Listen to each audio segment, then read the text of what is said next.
नमस्कार, मैं हूं आपके साथ मयंक। तो देखिए खबरें हैं, ईरान ने अमेरिका की शर्तों को ठुकरा दिया है, मानने से इनकार कर दिया है। जिस तरह से कल जिनेवा में बातचीत हुई ईरान और अमेरिका के बीच, और उस बातचीत को लेकर आज दुनिया भर के अखबार और न्यूज़ मीडिया में जो खबर है, अब उस बैठक की इनसाइड स्टोरी भी सामने आने लगी है और ये कहा जाने लगा है कि ईरान ने अमेरिका की दादागिरी को आईना दिखा दिया है और सीधा सीधा एक प्रकार से जो ऐसे शर्तें लगाने की कोशिश की गई ईरान के ऊपर ताकि ईरान झुक जाए, उसको मानने से साफ इनकार कर दिया है। और एक पूरे मसौदे को जो एक प्रकार से ऐसे मोड़ने की कोशिश की गई, जो ईरान के ऊपर थोपने की कोशिश की गई, उसको सिरे से ठोकर मार दी है ईरान ने।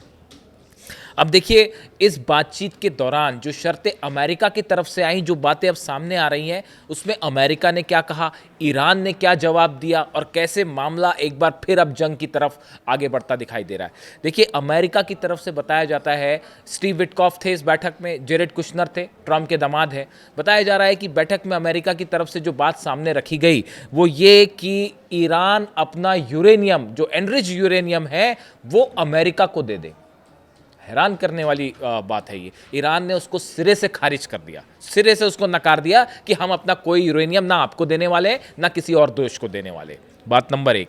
दूसरी बात जो अमेरिका की तरफ से रखी गई, बताया जा रहा है कि ईरान के जितने न्यूक्लियर सेंटर्स हैं, न्यूक्लियर रिएक्टर्स हैं, वो सब बंद कर दिए जाएं। ये मांग अमेरिका ने रखी। ईरान ने इसको भी सीधा सीधा ठोकर मार दी, कहा साहब ऐसा बिल्कुल नहीं होगा, हमारी सिविल ज़रूरतें हैं, एक बड़ा देश है ईरान, उसकी सिविल ज़रूरतें हैं, इलेक्ट्रिसिटी के लिए ज़रूरत है, मेडिकल फैसिलिटीज़ के लिए ज़रूरत है, और हम कैसे अपना न्यूक्लियर प्लांट बंद कर दें, कौन सी दादागिरी है। ईरान ने उसको भी इस तरह से नकार दिया, खारिज कर दिया। अमेरिका ने तीसरी अहम बात कही कि आपकी जो मिसाइल्स की रेंज है, उन मिसाइल्स की रेंज को कम कर दीजिए, ख़त्म कर दीजिए। ईरान ने इस पर बात करने से ही मना कर दिया। देखिए, तीन बड़े मुद्दे और तीनों पे ईरान ने करारा जवाब दिया है।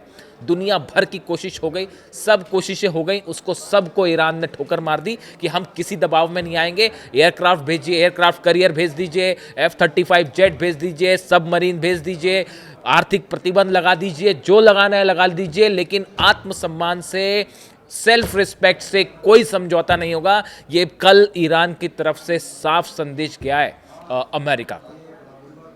वॉल स्ट्रीट जर्नल जो है उसने लिखा है, तेहरान रिजेक्ट्स की यूएस डिमांड्स इन जिनेवा टॉक्स। देखिए, आपको दो तरह की खबरें मिलेंगी। कोई भी जब डिप्लोमेटिक बातचीत होती है तो उसके बाद हमेशा जो डिप्लोमेट्स उसमें शामिल होते हैं वे इस तरह की बात हमेशा करते हैं कि अभी अगली दौर की भी एक बातचीत होगी, या सहमति जो है आगे बढ़ी है बातचीत, इस तरह के बयान सामने आते हैं। लेकिन हकीकत क्या है, मैं आपके सामने वो रखने की कोशिश कर रहा हूँ। हालांकि ये तय हुआ है कि सोमवार को एक टेक्निकल टीम के साथ दोनों देशों की फिर बातचीत होगी, दोनों देशों के टेक्निकल टीम के सदस्य उसमें मौजूद होंगे। लेकिन जब बेसिक मुद्दों पर ही बातचीत करने संभव नहीं हो पा रही है, और जो डिमांड्स अमेरिका ने रखी हैं किसी भी रूप में जायज़ नहीं दिख रही, और ईरान के इसके लिए कतई तैयार नहीं है। यूरेनियम अमेरिका को सौंप दीजिए, परमाणु सेंटर बंद कर दीजिए, मिसाइल रेंज घटा दीजिए, ये बातें किसी को स्वीकार नहीं होगी, और ईरान को तो कतई नहीं होगी। अब देखिए, मैंने आपको अपना जो एक पिछला वीडियो बनाया था, उस वीडियो में मैंने आपको ये बात कही थी कि ये जो डील है, ये डील फिर फेल हो जाएगी, ये कोई बातचीत का कोई नतीजा नहीं निकलेगा। उसकी वजह क्या है, मैं उसको कुछ सोच समझ के और कुछ एनालिसिस करके ही राय रख रहा था। आप देखिए क्या हुआ, आप पिछले 3-4 बयान देखिए। डोनाल्ड ट्रंप का बयान ये आना, ये कहना कि ईरान की मिसाइलें अमेरिका तक आ सकती हैं, कितनी सफाई के साथ उन्होंने इस पूरे डील के पहले ये बयान देके इस पूरे बातचीत को ईरान की मिसाइल्स की तरफ मोड़ने की कोशिश कर दी। यानी जो यूरेनियम और न्यूक्लियर वाला मामला था उसको थोड़ा पीछे कर दिया गया, और बड़ी सफाई के साथ ये कोशिश की गई कि इस बातचीत में मिसाइल का मुद्दा शामिल कर दिया जाए। ईरान इसके लिए कतई तैयार नहीं था। ईरान इसके लिए कतई तैयार नहीं। भाई, इंडिपेंडेंट देश है, उनका कहना है हम एक स्वतंत्र देश है, हम क्यों अपनी मिसाइल्स पर किसी से बात करें और नहीं करें। और हमारी मिसाइल्स ही आज पूरी दुनिया जान रही है कि ईरान का मिसाइल डिटरेंस है, इसके वजह से अभी तक ईरान सुरक्षित है और ईरान पर हमले नहीं हुए। तो ईरान उस पर बातचीत करने को तैयार नहीं। तो अब बयान देखिए आप, डोनाल्ड ट्रंप का वहाँ की संसद में ये कहना कि साहब ईरान की मिसाइल्स जो हैं बेहद खतरनाक है, वो अमेरिका तक पहुंच जाएंगी। देखिए आप कैसे एजेंडा सेट हो रहा था। मार्को रूबियो का बयान, अमेरिका के विदेश मंत्री का बयान, उनका ये कहना कि ईरान की मिसाइल्स जो हैं वो बेहद खतरनाक है और ना सिर्फ इसराइल के लिए, बाकी यूएस के जो अड्डे हैं उनके लिए भी खतरनाक है और भविष्य में वो और लंबी रेंज की मिसाइल्स बना सकते हैं, यूरोप को भी खतरा है। यानी उनके विदेश मंत्री भी धीरे से मिसाइल्स पे आ गए। आप जेडी वेंस का बयान सुनिए, जेडी वेंस उपराष्ट्रपति, उनका भी बयान, वो भी ईरान की मिसाइल्स को लेकर सवाल उठा रहे हैं। यानी आप देखिए पिछले 2 दिनों के अंदर जितने बड़े अमेरिका के नेता हैं वो अचानक न्यूक्लियर टॉक्स छोड़ के, न्यूक्लियर मुद्दे से थोड़ा सा हट के वो सबके सब जो है ईरान की मिसाइल्स पर आ गए। ऐसा क्यों साहब? तो क्या ईरान पहले ही साफ कर चुका था हम मिसाइल पर कोई बात नहीं करेंगे? यानी इस डील में किसी तरह से ईरान की मिसाइल्स पर लगाम लगाने की कोशिश थी और वो फेल होनी थी। ईरान कतई इसको मंजूर नहीं है ईरान को।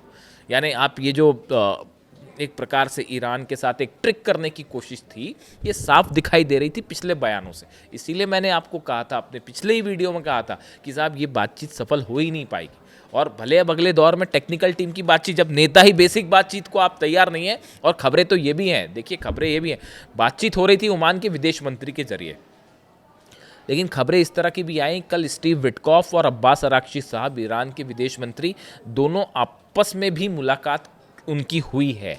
ऐसी भी बातें सामने आई हैं कुछ जगह, मैं इसको कंफर्म नहीं करता, लेकिन इस तरह के भी सोर्सेस हैं। एक और खबर ये भी है, उसमें तो ये भी कहा गया कि जो 3 घंटे की मीटिंग थी, मतलब मूल जो मीटिंग थी वो 3 घंटे में ख़त्म हो गई और आखिरी में जो है वो अमेरिका, जब ईरान ने इन शर्तों को मानने से इनकार कर दिया तो थक हार के अमेरिकन जो रिप्रेजेंटेटिव है वो उठ के चले गए। ये भी बात कही जा रही है। देखिए ये जितनी कोशिशें हो रही हैं ईरान को टॉक्स के ज़रिए, देखिए ईरान की तरफ से एक जिनोइन कोशिश की गई, एक ड्राफ्ट तैयार किया गया। एक स्वतंत्र देश है ईरान और हमेशा ईरान ने इस बात को सामने रखा है कि शांति होनी चाहिए, हम जंग नहीं चाहते। ईरान ने इस बात को हमेशा सामने रखा। जब भी डील की बात हुई, ईरान अपना मसौदा लेके वहाँ पे बातचीत करने के लिए पहुँचा था और हर विस्तार से हर चीज़ पे, हर पक्ष उसने अपना सामने रखा। लेकिन उसके बावजूद ईरान की जो बातें हैं उनके पक्ष को नकारते हुए अमेरिका अपनी इन डिमांड्स पे अड़ा रहा कि यूरेनियम छोड़ दीजिए और न्यूक्लियर प्लांट बंद कर दीजिए और मिसाइल कार्यक्रम रोक दीजिए। ये संभव ही नहीं है। अगर अली खामेनी साहब का जो स्टैंड है वो बिल्कुल साफ था, और जो मैं समझ पाया उनके बयानों से और जो अली खामेनी साहब का स्टैंड है उससे जो मैं समझ पाया, वो एक बात बिल्कुल साफ है, ईरान को जंग मंजूर है, लेकिन वो अपने स्वाभिमान के साथ कतई समझौता नहीं करेंगे, ना अली खामेनी साहब करेंगे, ना ईरान को करने देंगे। देखिए ये किसी भी देश के लिए ये बेहद अहम बात है कि वो अपनी संप्रभुता को कायम रखे, अपने स्वतंत्र फैसलों को कायम रखे और किसी देश के सामने झुकेगा नहीं। ये बात हमेशा से अली खामेनी साहब ने सामने रखी है। और बात नंबर 1। बात नंबर 2, आप देखिए ये जो मैंने जिनका जिक्र किया कि ये जो बयान शिफ्टिंग स्टेटमेंट्स जो होते हैं, जो बयान बार बार चेंज होते हैं और वो कभी न्यूक्लियर मुद्दे को लेकर होते हैं, फिर सडनली वो मिसाइल्स पर चले जाते हैं, ये सब चीज़ें अली खामेनी साहब बड़े अच्छे से समझते हैं। वो 1979 में रेवोल्यूशन हुई थी ईरान में, और कई सालों से, कई दशकों से अली खामेनी साहब जो हैं ये पूरी अंतर्राष्ट्रीय राजनीति को समझ रहे हैं और देख रहे हैं। वो एक सुप्रीम लीडर है, रिलीजियस लीडर है, लेकिन उसके साथ ही वो पॉलिटिक्स को बेहतरीन तरीके से समझते हैं। और इसीलिए कई एक्सपर्ट कहते हैं कि डोनाल्ड ट्रंप जितना अली खामेनी साहब को समझते हैं, उससे 10 गुना ज़्यादा अली खामेनी साहब जो है डोनाल्ड ट्रंप को और अमेरिका को समझते हैं। तो इसीलिए जो है आपका जब विजन एकदम साफ हो, आज देखिए एयरक्राफ्ट कैरियर पहुंच गए, इतना बड़ा जमावड़ा है ईरान के आसपास, लेकिन सब होने के बाद डोनाल्ड ट्रंप को खुद ये पूछना पड़ गया स्टीव विटकॉफ से, अरे भाई ईरान झुकता क्यों नहीं है? दुनिया की सबसे बड़ी ताकत आज ईरान को नहीं झुका पा रही है। इतना ही नहीं, देखिए अली खामेनी साहब ने अब आगे क्या, इसको लेकर भी एक क्लियर कट जो है ऑप्शन सामने रखा हुआ है ईरान की सेना के सामने, ईरान की पॉलिटिकल लीडरशिप के सामने, कि किसी भी सूरत में ईरान अमेरिका के दबाव में नहीं आएगा, चाहे उसके लिए जंग ही क्यों ना करना पड़ जाए, और अपना मिसाइल प्रोग्राम नहीं रुकेगा, परमाणु बम नहीं बनाएगा ईरान। ये भी बात उन्होंने साफ की है। लेकिन ये भी है कि जो सिविल राइट्स के लिए जो ज़रूरत है इलेक्ट्रिसिटी की, उसके लिए जो न्यूक्लियर एनर्जी की ज़रूरत है, यूरेनियम की ज़रूरत है, वो अधिकार भी नहीं छोड़ेगा। अब सवाल ये है कि इस टॉक्स को, जो ये तीसरे दौर की बातचीत थी, इसको एक्सपर्ट्स फेल मान के चल रहे हैं। अब ऐसे सूरत में क्या होगा? बताया ये जा रहा है ईरान एक बड़ी जंग के लिए तैयार है, और ख़ासकर इस तीसरे दौर की बातचीत के बारे में जो जानकारी ईरान के सुप्रीम लीडर को दी गई, उनकी तरफ से साफ इंस्ट्रक्शन है कि अगर किसी भी तरह का हमले की कोशिश होती है, देखिए ईरान पहले हमला नहीं करेगा, ये बात भी उन्होंने साफ कर रखी है, लेकिन ईरान पर अगर हमला होता है तो एक लंबी जंग के लिए, आर पार की जंग के लिए ईरान की सेना तैयार है। स्वाभिमान से, सेल्फ रिस्पेक्ट से कोई कॉम्प्रोमाइज नहीं होगा। और अगर एक भी हमला होता है तो ऐसा नहीं है कि लिमिटेड स्ट्राइक वाली कोई ऐसी चीज़ नहीं होगी, ये वॉर फिक्सिंग नहीं हो सकती। ये साफ संदेश जो है वो ईरान की सेना ने भी दे दिया है, ईरान के जितने जनरल्स हैं उन्होंने भी दे दिया है। अगर एक भी हमला होता है तो जो है करारा जवाब दिया जाएगा। अब ये जिस तरह से तीसरी दौर की बातचीत ये बेनतीजा निकल के आई, कोई डील नहीं हुई। अब सवाल बॉल फिर से एक बार अमेरिका की कोर्ट में है कि अब अमेरिका क्या चाहता है, ट्रंप क्या फैसला करते हैं, क्या वो जंग करने की हिम्मत दिखाएंगे, क्या ईरान पर हमला करेंगे। देखिए बड़े सारे डेवलपमेंट हैं जो खबरें आई हैं, मैं आपको अलग एक वीडियो में रखूंगा। ये मेरा मुद्दा अभी कल की डील तक था, जो कल की डील कैसे बेनतीजा हुई और मामला जंग की तरफ आगे बढ़ गया है। इसके अलावा कई सारे डेवलपमेंट हैं जो बेहद चिंताजनक हैं। सऊदी के जितने बेसेस हैं अमेरिका के, यूएई के बेसेस हैं, जॉर्डन के बेसेस हैं, यहाँ पे बड़े नए डेवलपमेंट्स हो रहे हैं जो कि शायद वर्ल्ड वॉर 2 के बाद हुए हों।